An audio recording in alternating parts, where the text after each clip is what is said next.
Good morning, DDR members. Welcome to our DDR Quick Hitter film session.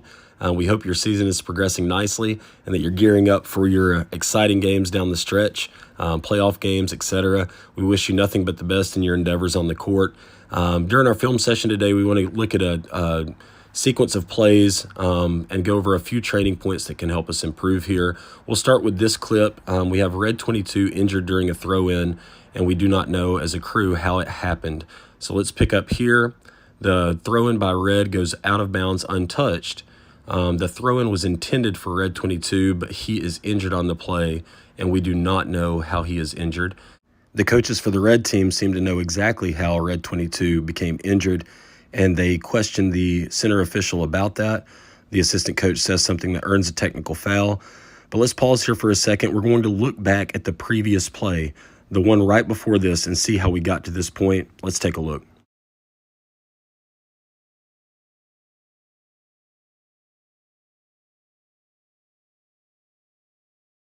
Okay, so we have a double whistle from the trail and the lead on this play. Both have block.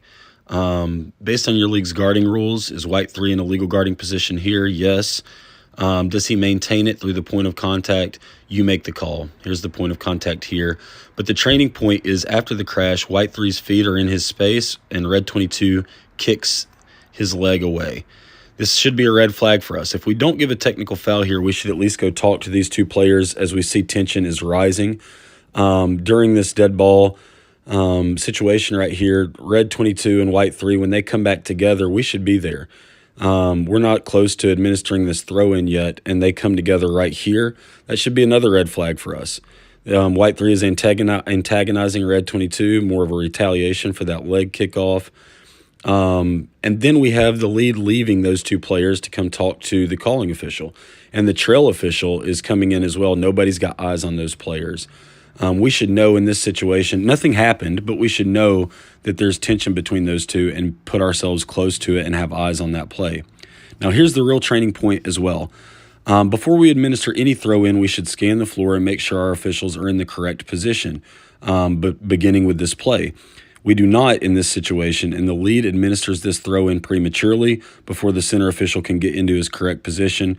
This pass is intended for Red 22, but he gets hit below the belt by White 3 here. White 3 strikes Red 22 below his waist in his midsection, his groin area, and that is how Red 22 became injured. But because we don't have all three officials in the correct starting position for this throw-in, we missed it. If the center official had been at the free throw line extended, he catches this and is able to pick this up. But we see White 3 here, strike him below the waist and the groin, boom, right there. Got to get that. And the center official can't see it because he's stacked. He's got two bodies between him and that matchup. And also, let's point out the possession consequence here. The throw-in was going to go to Red 22, but he can't get to that ball because he gets hit, and then the ball goes out of bounds untouched. That would lead to a White throw-in. Now, in your league, what would you, if you had seen this play, what would you upgrade it to? Would this be an intentional foul using high school rules, or would it be a flagrant personal foul? It is a live ball foul, and it is excessive, but is it violent?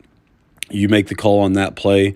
For us, we believe that a player intentionally striking an opponent in their groin or midsection area is a flagrant act and should be penalized with disqualification of that player. It has no place in our game. We should penalize accordingly. But the big points here are game awareness, recognizing those red flags that lead us to that point, all three of our officials being on the same page with that. Also being patient to not administer the throw-in until all three of our officials are in position. Keeping eyes on this matchup where they're clearly frustrated with each other, these two players, and making sure we're staying on top of things like that. So we hope you found this video useful, and we hope you have a great rest of your season. Thank you guys again for watching and supporting DDR.